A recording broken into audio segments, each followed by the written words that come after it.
Valentine's Day is not a major focal point in your marriage.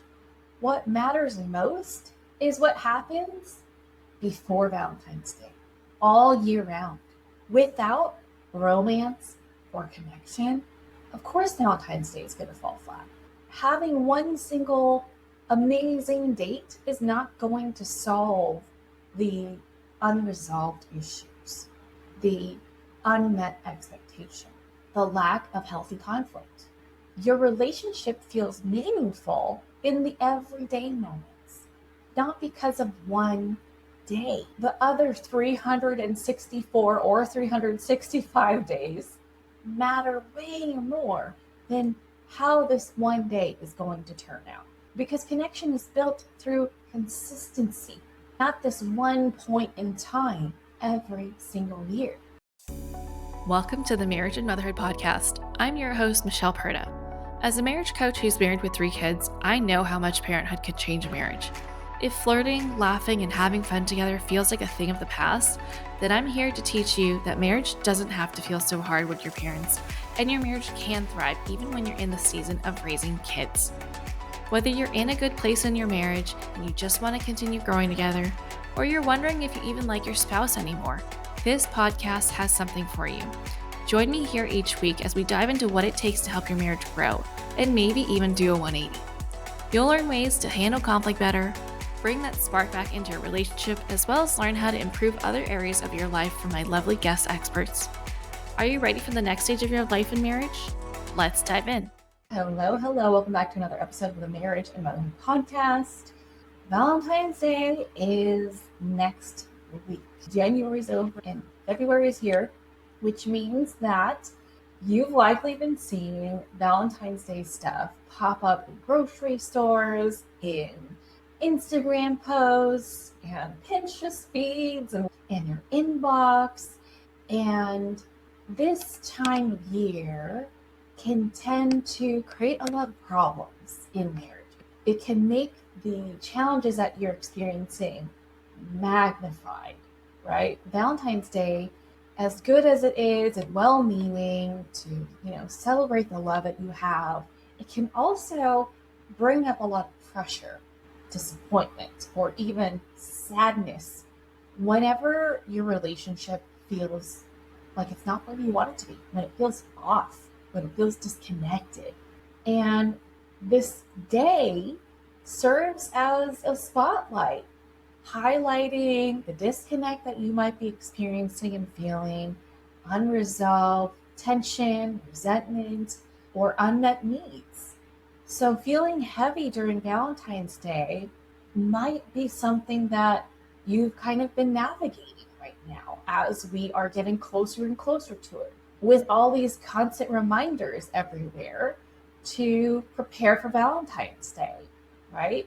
This weekend, I'm going to be building a Valentine's Day box with my daughter because her class is asking for each student to bring one in. So if you're feeling a little bit heavy when it comes to Valentine's Day, this is not a sign of failure. This is a signal. It is a flag that something needs your attention, right? There's something about your marriage that is asking, begging to be changed. And a lot of couples quietly wonder if this day says something about the state of their marriage. If their marriage isn't a particular way, that there is something very wrong. Now, I will always be one to advocate for noticing if something feels off, noticing if it's not what you're wanting, right? Noticing that you're more unhappy than you are happy in your marriage. I want you to notice and be like, okay, what can we do about this? What are the issues that need to be addressed? And what can we do to create change in our marriage? Okay, I don't want you to get stuck in label, right? Because when you label and you're like, our marriage is in trouble, and then you do nothing about it, then yes, it will continue to be in trouble and it will continue to decline because it will start to affect how you interact in your relationship. It will start to affect how you think of your relationship, how you handle things in your relationship, and it can really build up. And here's the thing about Valentine's Day. This is a day that is in our face because of capitalism, okay? People are selling things, which means they're marketing a lot. And this one day is not meant to be the end all be all of the health of your marriage, okay? It certainly highlights it because there's a lot of pressure around Valentine's Day. But I want to remind you that what makes your marriage feel special isn't the one day that we're told to celebrate our relationship and our partner. It's how you show up for each other every single day. Okay, that's what really matters. Not this one day, right? Let this one day, if anything, just be awareness for you. So I want you to ease the pressure off of whether this day will be success or not, whether you're going to get the gift that you want, whether he's going to plan the date exactly how you want it, whether you're going to have fun.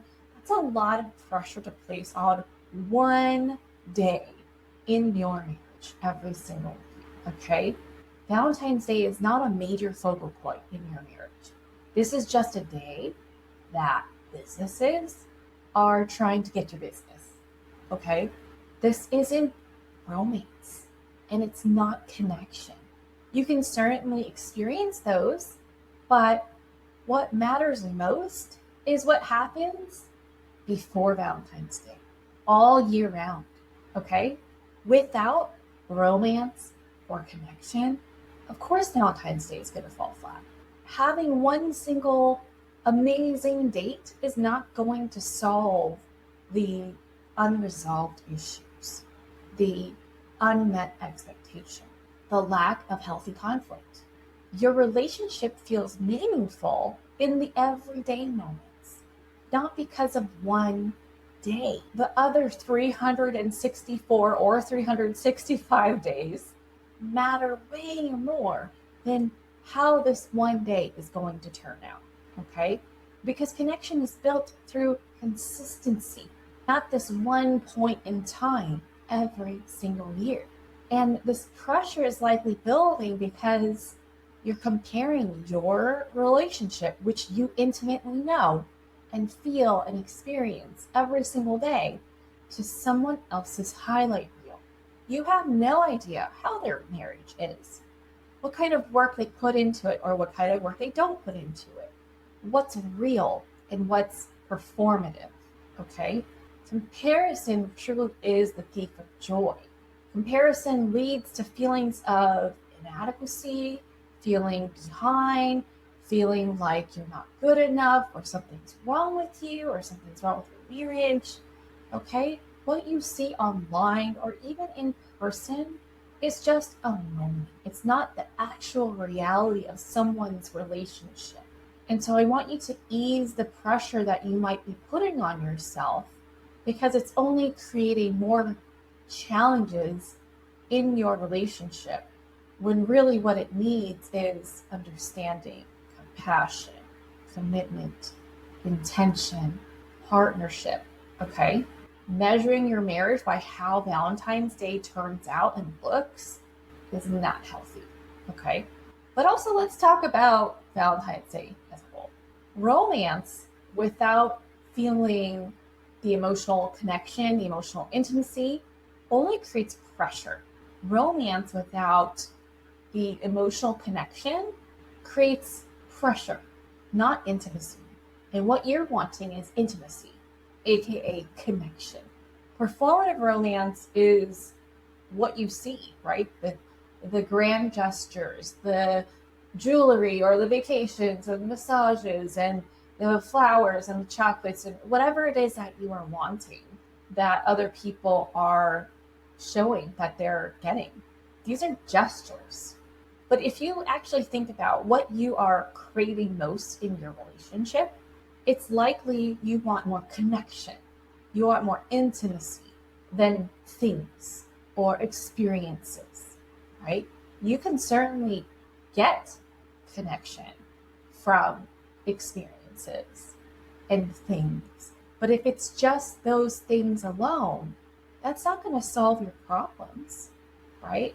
If you're dealing with issues and you just mask it with chocolates and roses and fine dining or a couples massage, those issues aren't going away. They're not being addressed. It's just like putting a cherry on top of a plate of poop, okay? It's like putting your problems into a beautiful costume. What's underneath is still problems, okay? So it's not that I'm saying don't like the flowers, the dates, or the gifts. Those are not the problem. What I'm saying is the problem is that those gestures do not replace whatever needs and wants are not being met in a relationship. They don't replace the conversations that need to be had. They don't replace the resentment that you feel. They don't sweep away the resentment that you're feeling. And so Valentine's Day often becomes a test when needs haven't been shared or met. One partner may feel disappointed while the other feels confused or inadequate. And the issue isn't effort. No, the issue is a lack of clarity on what needs to be addressed and the emotional intimacy that is lacking. You see, connection is built through patterns and habits, not performances, right? It's performative to just use this one day and be like, oh, I don't care that you're resentful towards me. Here's a dozen beautiful red roses, maybe even 2 dozen or 3 dozen, right? Spending money on someone doesn't replace the work that marriages take.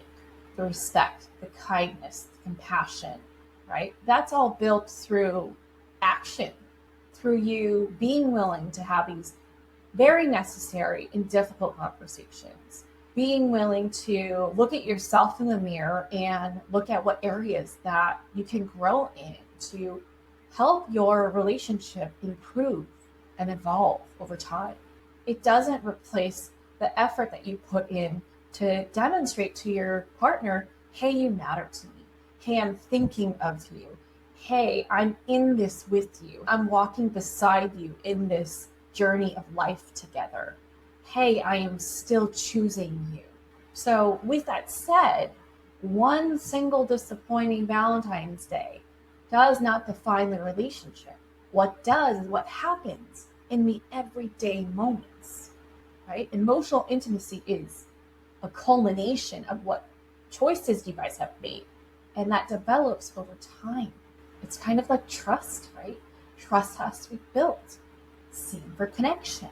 And Valentine's Day exposes the gaps rather than create them. Like I said, it's a spotlight. And if you're wanting a real connection, that's going to require honesty, vulnerability, ongoing communication, right?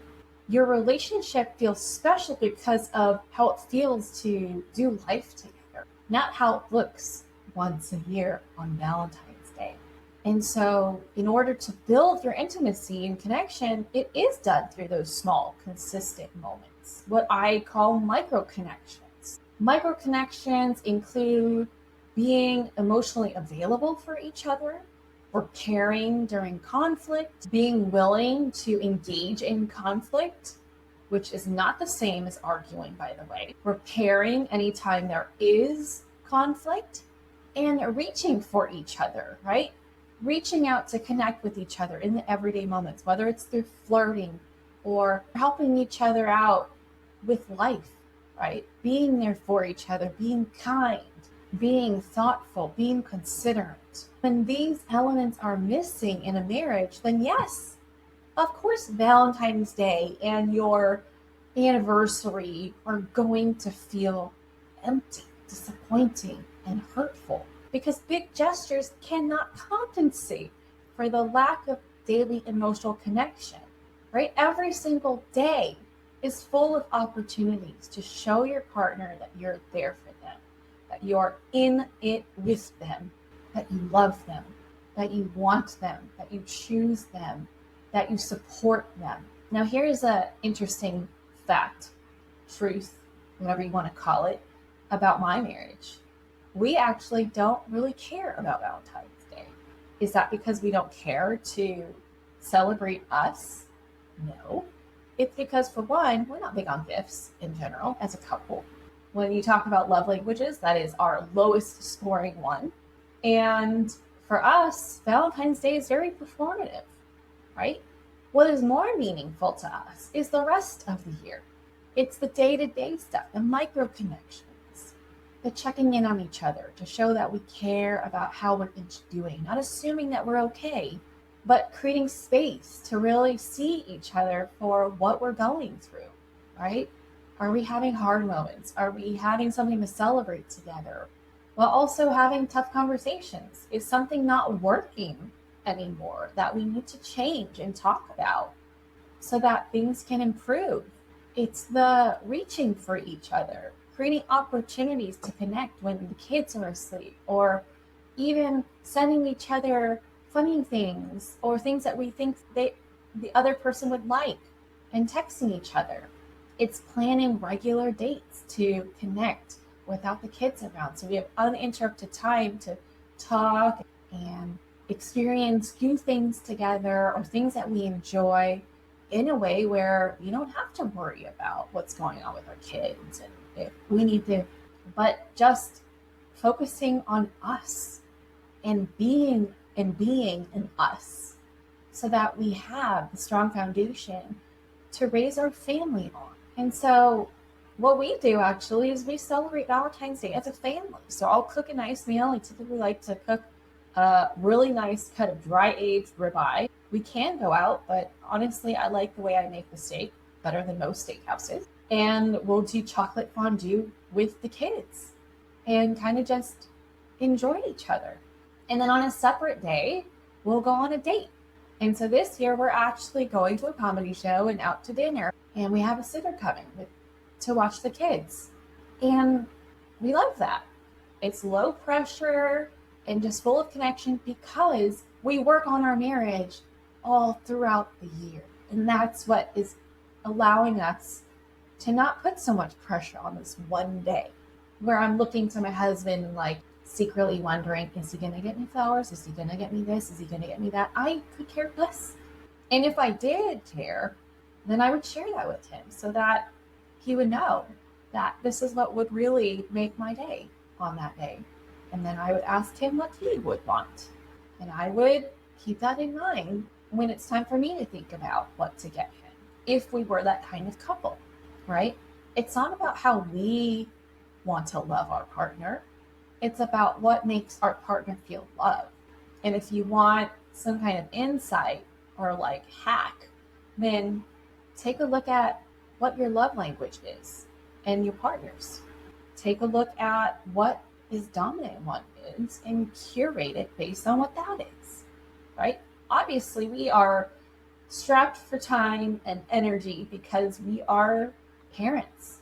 And love languages is a fantastic tool to efficiently and effectively love our partner. But you got to know what their love language is first, okay? And if you're like, what in the world is love languages? I will post the link in the show notes so you can go take the quiz for yourself. There's a whole book about it. It's really helpful, actually. So if you're navigating Valentine's Day when things don't feel good between you and your spouse, I want you to lower your expectations, okay? It's not about giving them a hall pass. It's not about, well, I don't really like you, so I don't want to celebrate you. No, this is relieving the pressure, and it's being honest about where you're at. It's okay to reduce the pressure around this day. And what I want you to do more than anything is start practicing more honesty. Honesty is way more supportive than forcing this celebration. Again, we're going for authentic, not performative, okay? Valentine's Day is really just a source of data for where your marriage is at. If you're really excited to celebrate it and you're looking forward to it, okay, maybe your marriage is doing great. But if you're like, oh gosh, I know, like I'm dreading it, it's only bringing up really difficult feelings in me, then that's a sign that work needs to be done. So figure out what these feelings are that it's bringing up for you, and take a moment to reflect on what would help you feel more connected. If going on a date for Valentine's Day is not the answer, then that's a sign that deeper work is needed, right? The foundation needs to be laid in order for you to get to that point where maybe next year you'll look forward to Valentine's Day and really want to celebrate it, right? Real connection is more meaningful. So all this to say, your marriage doesn't need Valentine's Day to go perfectly. What it needs is authentic intimacy, okay? Strong marriages are not built through special occasions. They're built in the everyday moments, the micro connections that build emotional intimacy through those tough conversations, through being there for each other, through honesty, vulnerability, respect, kindness, trust, being emotionally available to each other, okay? And doing all of that consistently. That's what matters more and has a bigger impact than the one-off moments like Valentine's Day, like Mother's Day, like your anniversary. And if you're thinking, oh my gosh, yes, that is what my marriage needs, and I now see that a perfect Valentine's Day won't fix all these things, then fantastic. You are on the right path towards creating long-term satisfaction in your marriage. And you're thinking, okay, well, what do I do next? Now that I know that these things need to be worked on, I don't even know where to start, then it's time to look into getting some support. Schedule a clarity call with me. This is a perfect way for us to get to know each other, talk about what's going on, talk about what you want, and then I can share how marriage coaching can help you create that marriage that you want. You do not have to navigate this alone, okay? That's it for this episode. Remember, Valentine's Day is not the end-all be-all for your relationship, but it is a sign for the health of your relationship. So it's just a signal, okay? And if it helps you, maybe don't go on social media while this is all going on, because it's only going to continue to show you what you don't have. Instead, I want you to focus your energy on, okay, what's not working in my marriage? And what would I like instead? And then making those changes. Or if you don't know what to do to make those changes, then book a call to me and we'll chat, okay? If you know someone that could benefit from listening to this episode, please share this with them. Better yet, tag me in your stories and I'll give you a shout out on Instagram. If you love this show, I would so appreciate it if you would leave a rating and review on Apple Podcasts or Spotify. That's what helps this show grow and helps more women like you get the help that they need, okay? I'll catch you back here on the next episode. Bye. That's it for this episode. I hope you enjoyed it as much as I enjoyed making it. If you did, please send me a message over on Instagram at Michelle Purta Coaching to let me know what you loved most about it. Hearing from my listeners is my absolute favorite. And if you've been loving this podcast, please leave a rating and review. This will help people like you find the show and get the help they need. Catch you here on the next episode. Bye.